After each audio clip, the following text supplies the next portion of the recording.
ان دنوں مجھے گھریلو کام کاج کے لیے ایک معاون خاتون کی اشد ضرورت تھی۔ عید قریب تھی، گھر کے کاموں کے لیے خاص طور پر ملازمہ درکار تھی۔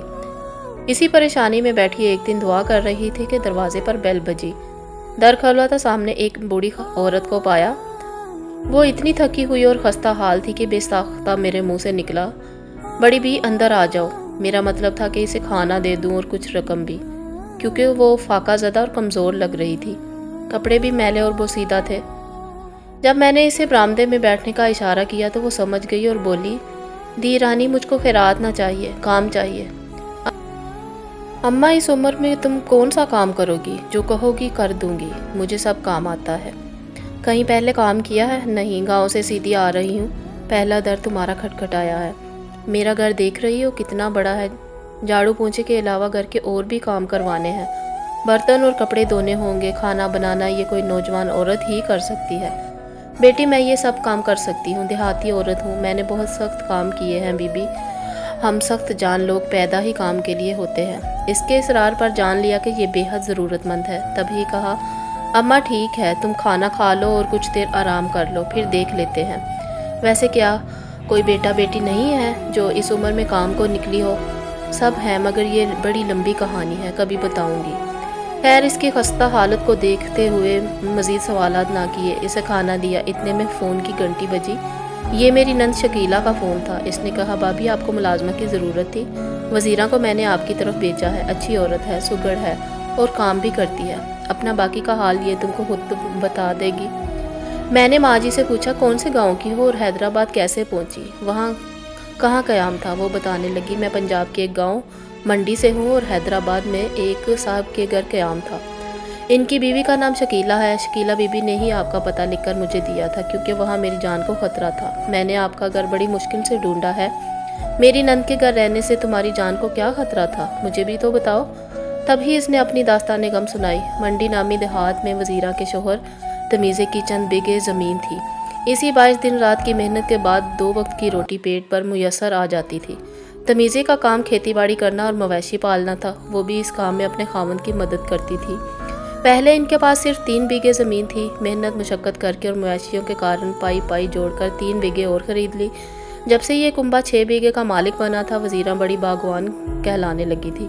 وہ اب کھیتوں میں کام کرنے کی بجائے اپنے گھر کی 4 دیواری میں بیٹھ کے بیٹی کے جہیز کی چادر کاٹتی رہتی تھی۔ تمیزدار نے بھی اپنی مدد کے لیے ایک چاکر بیلی رکھ لیا تھا۔ یہ غریب ایک یتیم اور بیبا سا لڑکا تھا، نحیف و کمزور، 2 وقت کی روٹی اور سالانہ 2 بوری گندم کے اوز تمام دن ان کے کھیتوں میں کام پر جتا رہتا تھا۔ وزیرہ کے 2 لڑکے اور 2 لڑکیاں تھیں۔ دیہات میں ریت رواجوں کے باعث شادی کرنا اور گھر بسانا ایک دشوار امر ہوتا ہے۔ بڑے لڑکے کی شادی اس نے بڑی بیٹی کے بدلے میں کر دی اور چھوٹے لڑکے شاکر کے بدلے میں چھوٹی لڑکی شہانہ کا رشتہ پکا کر دیا۔ سبھی دیہاتی جانتے ہیں کہ بچوں کے رشتوں کی خاطر بدلے کی اس رسم کو وٹا سٹا کہتے ہیں۔ جس وقت تمیزدار نے اپنی چھوٹی لڑکی کا رشتہ اس کے ماموں زاد سے پکا کیا، وہ 24 برس کا اور شہانہ محض 10 برس کی تھی۔ شاکر البتہ جوان تھا، لہٰذا باپ نے 2 بیگھے زمین اس کے حوالے کرتے ہوئے کہا، بیٹا یہ تیری ملکیت ہے، اب تم اس میں بوائی کرو اور فصل کاٹو، یہ محنت تم نے اس وجہ سے کرنا ہے کہ تمہارا گھر بسانا ہے۔ 2 بیگھے اس نے بڑے لڑکے مشکور کو بھی دے دیے اور باقی کے 2 اپنے پاس رکھ لیے۔ اس طرح تمیزے نے اپنا کام بھی ہلکا کر لیا اور بیٹوں کا بھی دل جیت لیا۔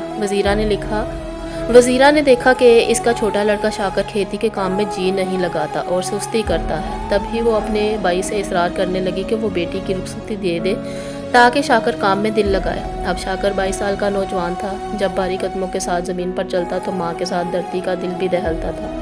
وزیرہ کا خیال تھا کہ شاکر کی عمر اب ایسی ہے، جب تک اس کے لیے عورت گھر میں نہ لائے گی وہ کمانے میں جی نہ لگائے گا۔ وہ شوہر کے پیچھے پڑ گئی کہ جلد اس بے تکمیل کو کھونٹے سے باندھو، ایسا نہ ہو کہ یہ بے لگام عمر کے تقاضوں سے بے قابو ہو جائے۔ ادھر شاکر کے حصے 2 بیگھے اجاڑ پڑے تھے، وہ بے دلی سے کام کرتا، زمین کو وقت پر پانی نہ ملے تو کیا فصل دے گی۔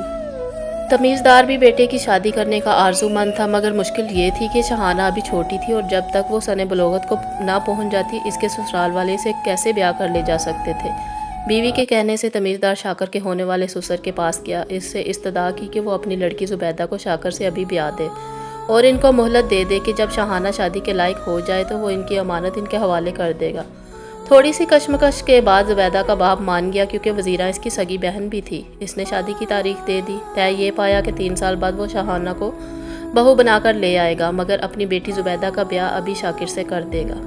شاکر کی شادی زبیدہ سے ہو گئی، اس کا گھر بس گیا اور دل بھی آباد ہو گیا۔ وہ پورے ذوق و شوق کے ساتھ زمین کی آبیاری میں مصروف ہو گیا۔ فصل اتنی اچھی ہوئی کہ تمیزے کی بانچھیں خوشی سے کھل گئی۔ 3 سال میں ہی انہوں نے 2 بیگھے اور خرید لیے۔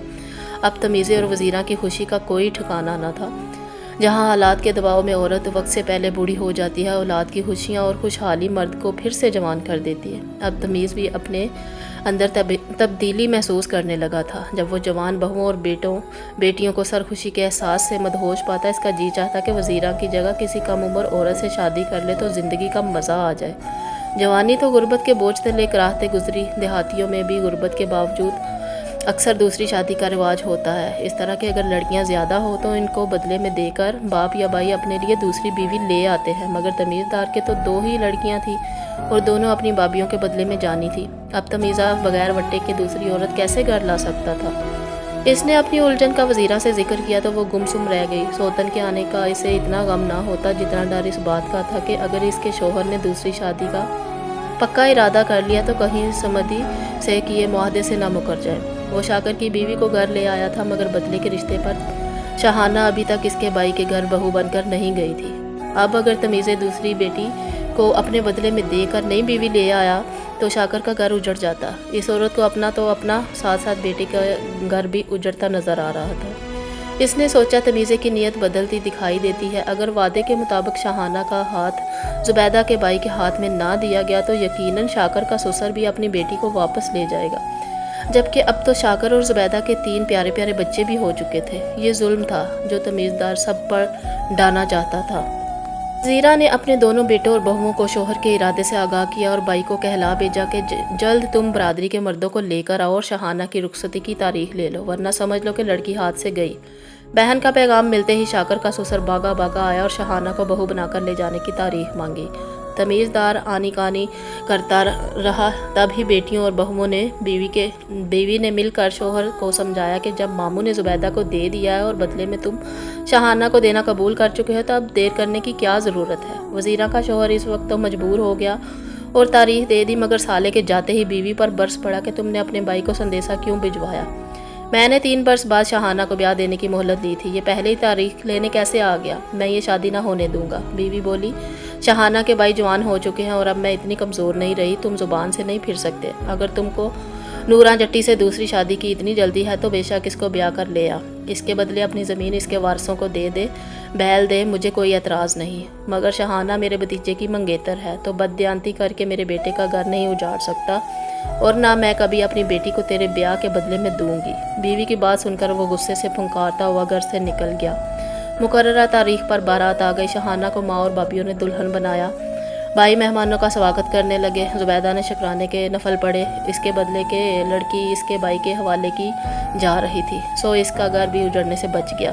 باراتیوں نے کھانا کھا لیا اور جب شادی کی رسموں کے لیے دلہا نے اس کمرے کی دہلیز پر قدم رکھا جہاں دلہن بیٹھی ہوئی تھی کہ اچانک ہنگامہ کھڑا ہوا۔ تمیزہ چلا رہا تھا، گالیاں بک رہا ہے کہ تم لوگ نکلو میرے گھر سے، میں اپنی بیٹی تم لوگوں کے حوالے نہ کروں گا۔ سب ہکا بکا رہ گئے، سمجھے کہ لڑکی کے والد کا دماغ چل گیا، رنگ میں بنگ پڑ گیا۔ باراتی اپنا سا منہ لے کر رخصت ہو گئے۔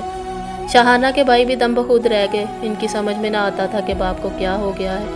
چند روز تمیزے کے گھر والوں سے ناراض رہا، انہوں نے بھی اسے گھاس نہ ڈالی۔ آخر ایک دن شاہانہ کو روتے دیکھ کر اس کے دل نے اسے مجرم قرار دیا، ضمیر نے شرمندہ کیا۔ اس نے بیٹے سے کہا، ٹھیک ہے، اپنے ماموں سے کہو آ کر بہو بیاہ لے جائے، میں مگر شادی میں نہ بیٹھوں گا، تم لوگ اپنی خوشیاں پوری کرو، میری خوشی کی کوئی بات نہیں۔ دوسری بار شادی کی تیاریاں ہونے لگی، لڑکے کو دلہا بنایا گیا، مولوی صاحب ساتھ چلے، پھر سے شاہانہ کو دلہن بنایا گیا۔ بارات آ گئی، بہن بھائی کا معاملہ تھا، وزیرہ بہن تھی اور دلہا کا باپ اس کا سگا بھائی، اس لیے خفگی کا کسی نے خیال نہ کیا۔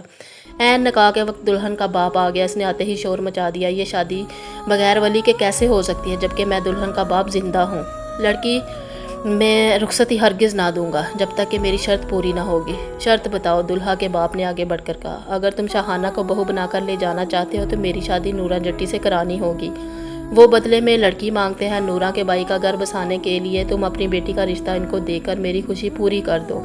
میں نے شاہانہ کے بدلے زبیدہ دی۔ اب میں اپنی بہن کے اوپر سوتن لانے کو اپنی دوسری بیٹی نورا کے بھائی کے نکاح میں دے دوں؟ یہ کیسی شرط رکھی ہے تم نے؟ کیا تمہارا دماغ خراب ہے؟ سالے نے بہنوئی سے ترش لہجے میں کہا۔ ٹھیک ہے، اگر میری شرط پوری نہیں کر سکتے تو بارات واپس لے جاؤ، میں شاہانہ کا رشتہ تم کو دینے سے انکاری ہوں۔ شاہانہ گھونگھٹ میں اپنی قسمت کو روتی رہ گئی اور بارات واپس چلی گئی۔ دلہا جاتے ہوئے کہہ گیا کہ پھوپھا تمیزدار سن لو، تم نے 2 بار ہماری بے عزتی کی ہے، اب ہم تم کو دیکھ لیں گے۔ میرا نام بھی حمید نہیں۔ چند دن تک گھر میں موت کا سا سکوت رہا۔ شاہانہ تو پھر پتھر کی مورت بن گئی، مگر پتھر کے اندر جو آتش فشاں دہک رہا تھا اس کا لاوا اب امڑنے کو تھا۔ حمید نے شاہانہ کے پاس اتنی چھوٹی بہن کے ذریعے پیغام بھیجا کہ بتا تیری کیا مرضی ہے، اگر تو تیار ہے تو رات کو میں نہر کے ارد ادھر تمہارا منتظر رہوں گا، نہیں آؤ گی تو پھر ہم جانے اور تیرا باپ جانے۔ میں ضرور آؤں گی، شاہانہ نے جواب دیا، تمہاری دلہن رہوں گی۔ آدھی رات کو جب سارے گھر والے لحافوں میں دبکے ہوئے تھے، شاہانہ دبے قدموں سے باہر نکل آئی۔ وہ سردی سے تھر تھر کانپتی رہی، مگر سر پر عشق کی گرمی سوار تھی۔ وہ ایک اچھی تیراک تھی، ندی کے ٹھنڈے پانی میں کود گئی اور تیرتی ہوئی اس پار اتر گئی جہاں کنارے پر حمید اس کا منتظر تھا۔ صبح کی پہلی کرن کے ساتھ ہی تمیزدار کی آنکھ کھل گئی۔ شاہانہ کی چارپائی خالی دیکھے اس کا ماتھا ٹھنک گیا، قدموں کے نشان باہر گھر کی دہلیز پر پار کر چکے تھے۔ یہ نقوش ندی کے کنارے ختم ہوئے۔ وہ سمجھ گیا کہ ندی کے اس پار آنے والا حمید ہی ہو سکتا ہے۔ وہ غصے میں بٹا گیا جب بھائیوں کو یہ معلوم ہوا کہ رات کی تاریکی میں ان کی بہن اپنے منگیتر کے ساتھ نکل بھاگی ہے تو وہ بھی باپ کے ہم نوا ہو گئے۔ انہیں بہن سے یہ امید نہ تھی کہ وہ ان کو یوں بدنام اور رسوا کر جائے گی۔ اسی وقت شاکر نے قسم کھائی کہ حمید سے اس حرکت کا بدلہ ضرور لوں گا اور باپ کی بے عزتی کا قرض چکا دوں گا۔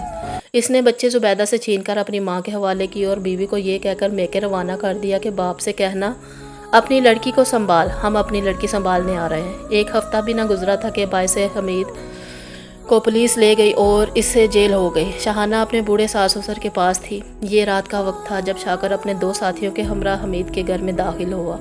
شاہانہ کی آنکھ کھل گئی، وہ برآمدے میں نکلی اور کھڑکی سے پکارنے لگی، ماموں مجھے بچانا، یہ ظالم مجھے اجاڑنے آ گئے ہیں۔ ماموں نے بانجے کو للکارا، شاکر وہاں ہی ٹھہر جا، خبردار میری بہو کو تیری کی طرف قدم نہ بڑھانا، تم مرد لوگ ہو تو اسے اٹھا کے لے جانے کی بجائے میری طرف آؤ۔ ماموں کمزور اور بوڑھا تھا، نہتا اور اکیلا بھی، بانجا جوان تھا، اس کے ہاتھ میں چھرا اور مدد کو ساتھی بھی ہم رکاب تھے۔ شاہانہ کے سسر کا کام تمام ہو گیا، وہ چیختی چلاتی رہی مگر بھائی نے بہن کا منہ باندھا اور اس کو گھوڑے پر ڈال کر واپس گھر لے گیا۔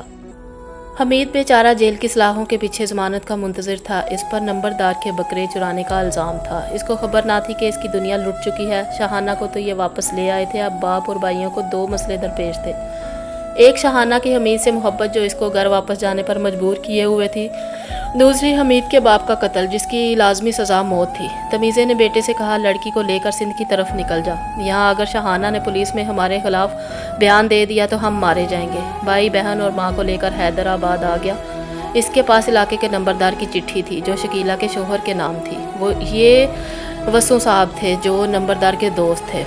اب شاہانہ کی رکھوالی شاکر کے لیے سب سے بڑا مسئلہ تھی۔ وہ وسو صاحب کی پناہ میں چند دن ہی رہ سکتے تھے۔ بظاہر شاہانہ کہتی تھی کہ شاکر میں تمہاری بہن ہوں، مجھ سے غلطی ہوئی ہے، میں واپس سسرال نہ جاؤں گی اور نہ ہی تمہارے خلاف پولیس کو بیان دوں گی۔ مگر شاکر کو یقین تھا کہ یہ خوف سے ایسا کہہ رہی ہے، جب موقع ملا یہ ضرور واپس حمید کے گھر جائے گی اور اس کا واپس جانا گویا موت کا آنا ہے۔ ماں شاکر سے سخت ناراض تھی کیونکہ اس نے باپ کے ساتھ مل کر اس کی بھتیجی 3 بچوں کی ماں زبیدہ کو میکے بھیجا تھا، اس کے بھائی کا بھی خون کر دیا تھا اور شاہانہ کا گھر اجاڑنے کے در پہ تھا۔ اس نے کہا شاکر تو اپنے باپ سے بڑھ کر ظالم نکلا، تو شاہانہ سے نہ ڈر، وہ تیرے خلاف گواہی نہ دے گی، اگر گواہی کی نوبت آئی تو میں دوں گی گواہی، تیری ماں، اگر تو نے شاہانہ پر مزید کوئی ظلم ڈھایا تب میں تم کو معاف نہ کروں گی۔ بقول وزیراں اگرچہ یہ میرے بیٹے کو محض میری دھمکی تھی تاکہ وہ شاہانہ کو کہیں نقصان نہ پہنچائے، مگر شاکر ڈر گیا کہ کہیں ماں اپنے مقتول بھائی کی وجہ سے غصے میں آ کر کوئی بیان نہ دے دے، تب ہی وہ ماں سے خطرہ محسوس کرنے لگا تھا۔ بہت سوچنے کے بعد اس نے ماں اور بہن کی وفاداری کو آزمانا چاہا۔ ایک اجنبی عورت کو شاہانہ کے پاس بھیجا اور اس کو سکھا پڑھا دیا۔ عورت نے آ کر شاہانہ سے کہا کہ تیرے دیور مریدے نے مجھے تیرے پاس بھیجا ہے، وہ کھیتوں سے ادھر بیل گاڑی میں بیٹھا ہوگا، تو رات کو وہاں پہنچ جانا، وہ تجھ کو یہاں سے نکال کر لے جائے گا۔